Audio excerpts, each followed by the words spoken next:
Hey guys, how's it going? Today I'm planting up a part shade loving container because this is going to go on our front sun porch. I've got some gorgeous plants, hosta, a beautiful new fern, Heuchera, and some violas. They're all perennial plants, which is really exciting. But I'm also planting in one of the new AquaPots by Proven Winners. So these are self-watering containers. And we have tried out a couple different types of self-watering containers in the past, but the difference is these are glazed ceramic. The others are plastic and it's totally fine. They've worked really great for us, but these are pretty. So this one is called Matte Black. It's kind of like a charcoal gray color, and I like the kind of clean design of it and the neutral color. I think it'll actually set these plants off really beautifully. But I want to explain the Aqua Pot Design. This is the first year I'm ever using it in my garden, so this is going to be a test, and that's why I wanted to plant it up early, because I want to see how far we can get in the springtime, like how many days we can go between filling the reservoir in this container versus in the summertime, and so on. So we did an unboxing earlier this spring where I showed you a bunch of different AquaPots that we have to plant up this year. This is what the insert looks like on the inside, but I kind of wanted to just show you everything. So the inside of the container, let me just show you. It's completely enclosed. There's no drain hole in the bottom. So your water reservoir is, of course, at the bottom of the container. And then there's this rim that's built into the inside right here. And that's what this disc sits on top of. There is one hole though. Let me show you. Right here. So that is the overflow drain. So that keeps it to where you can't fill up the entire container with water. Once you get to a certain level, which is right below that rim that I just showed you, the water will come out the back. So we'll make sure to position that toward the back side, but I'm going to be very careful with it because this is going on our sun porch that's wood. I want to make sure that no water gets out, and that's why I'm excited to use a self-watering container up there. So how the reservoir works, or the insert I should say works, is this is the water tube right here. So this will stick out the top of the pot just slightly. You won't be able to really see it because the plants will cover it, but you'll be able to find it in order to put your hose in there so you can fill up the reservoir when you need to. And then the disc sits on top of that rim that I showed you inside. And then this is called the soil tube. And the soil tube has little slits built into it. You actually pack soil in from the top and it goes down inside the tube. And then that soil wicks in moisture from the sides and then up into the container so your plant's roots can utilize it. And this whole thing just sits, like it just nestles really nicely into your container like that. So that's what it looks like when it's inside your pot. And the thing that I really like about these is that you can take this whole thing out at the end of the season and you can clean it. So there's no way that this planter can get plugged up over the course of several years, which we were starting to have a little bit of issues with our other self-watering containers. So all of that said, I want to get some soil in here and get this thing planted. I'm going to use the regular potting mix for all of these plants because these are just, that's the soil they'll like. So let me get this filled up. Hold on. I brought my gloves out. I'm going to do this the right way here. Okay. So I'm just making sure that soil makes it down into that tube that's nicely packed in there. I'm dealing with some bigger root balls, so it's possible I might have to take some of this soil back out. But I wanted to talk about fertilizers real quick. When you're dealing with a self-watering container, the developer of the AquaPot inserts, Jack Barnwell, who we've introduced to you in videos before, he recommends that you put 2 scoops of this slow-release fertilizer just right down in this water reservoir. Just like that. And that will kind of dissolve in the water and create this like diluted fertilizer solution that can wick up into your container. But I texted him this morning because I told him, you know, is that just for annuals or is that for perennials? Or he said he would do it either way, annuals or perennials, but you could also mix in a little bit of biotone fertilizer into the soil. He said especially in the larger pots, that would not hurt a single thing because I'm used to using this for perennials. So I'm just going to kind of double prong approach this thing because I want to keep these plants happy.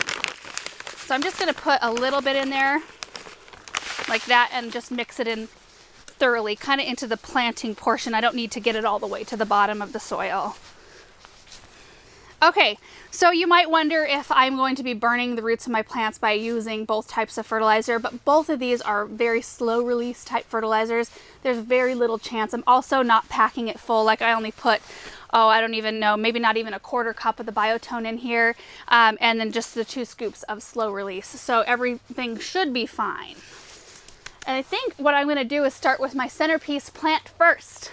This is the fun part. So this is a Woo La La hosta.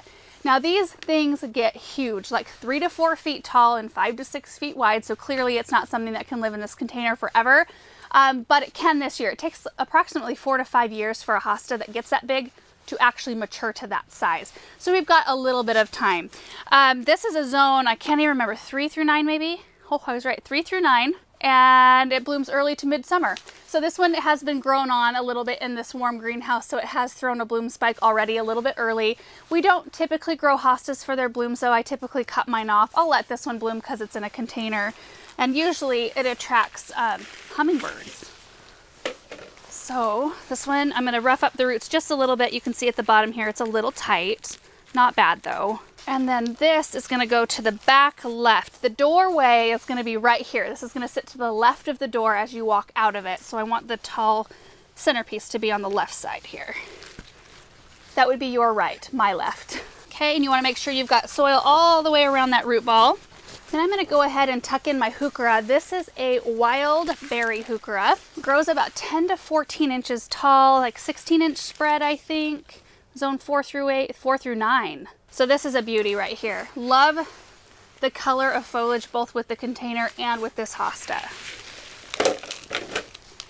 The root ball looks very healthy in this one. I don't need to rough up anything.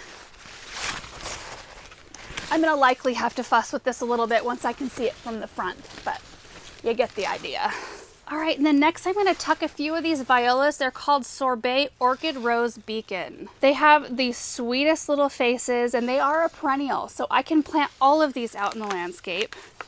Unlike pansies. Pansies, they do okay. Sometimes they come back after a winter, sometimes they don't for us. It just depends. But I think I'm gonna use a few of these. I wanna be heavy on the purple flowers.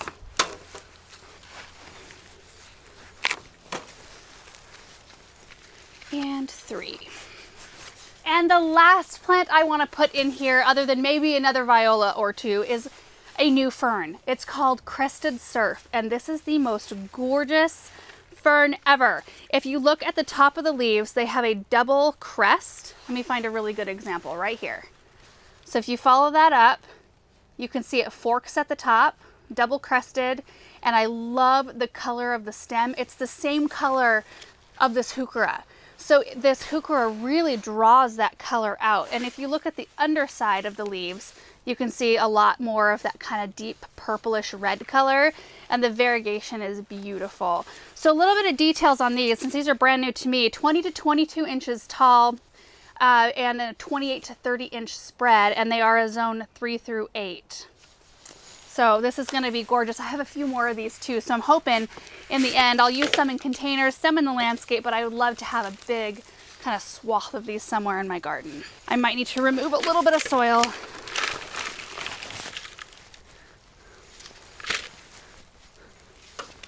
Okay, now I got to figure out the best way to put this in. Maybe like, hold on, I need to come to the front for this last plant. Oh my goodness, isn't that like so pretty?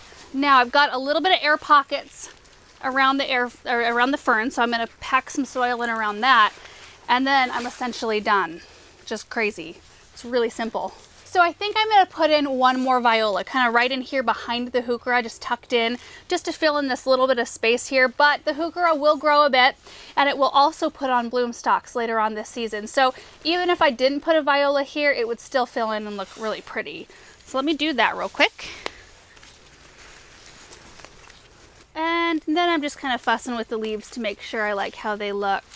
And this will change a little bit as the season goes as well, but that is just absolutely beautiful. I actually posted a picture of the Heuchera, viola, and the fern on Instagram and Facebook a few days ago, and you guys seem to really enjoy seeing that combination of colors. And I do too, but I feel like putting it in this dark container, I needed to elevate it and bring a little bit of brightness to the arrangement with this hosta. But that is just so pretty. I love it. So what we need to do now before we fill the water reservoir is to take it up to where it's going to live, because it will get awful heavy once it's full of water. So we'll do that, and then I'll try to get some good pictures to show you guys what it looks like in the spot where it's going. But I'm just really looking forward to reporting back to you how the AquaPot works, how many days we get between watering. So I'll start recording that today. You know, I'll write down that we filled it up with water, and then I'll just monitor and see how things go. So anyway, I hope you guys enjoyed seeing this come together, seeing these beautiful fresh plants. We will link them all down below. And I know it's a weird time right now to try to find plants. Most of these are available online if that's something that you want to do. Do definitely check with your local garden center first.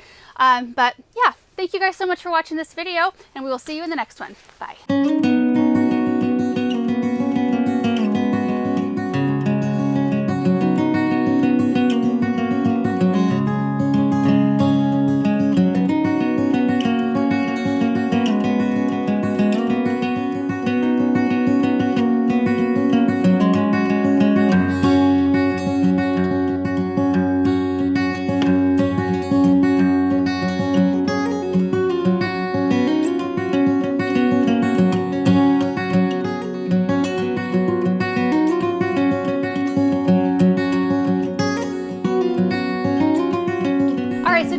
Quick, I forgot to really talk about watering initially, and I wanted to mention that you do need to water these containers in from overhead like normally with your hose or your watering can, just to get all the root balls settled in and let them root in just a little bit, especially when you're dealing with smaller plants like annuals that don't have a very big root ball.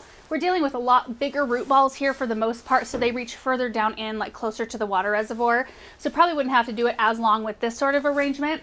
And also wanted to mention, when you're watering or filling up the reservoir, you want to be really careful to watch that overflow in the back. And I kind of did it wrong, so I actually had to get a towel out and do some cleaning up. I kind of held my finger, not over the hole completely, but a little bit, to where I shut the hose off the second I started feeling a little bit of water come out. But then, you know, the whole tube is full of water still, so it all kind of came rushing out onto the floor. So I had to clean that up. So I did talk with Jack, and Jack said that a lot of times what they do is, if you can see the hole, a lot of times you can see it kind of like starting to sputter a little bit of water when it's getting close to that hole, and then they can shut the water off, or you can sometimes hear it, but that's not always possible to be able to hear it or to see it, because I've got the overflow hole in the back here. So in that case, he would rise the pot up. You can get little tiny pot risers, to where it allows just a little bit of air between the pot itself and the ground, so that if any water does spill out, you can use a blower or something like that to blow the water away, and it just dries up really quickly. So I just wanted to mention those things, that it might be something that you run into if you are trying out a pot like this too. And I suspect that I will learn a lot of these kinds of things as I continue using these containers throughout the season. So anyway, now we're done. We've got it by the front door, and I think it looks beautiful. So thanks for watching. Bye.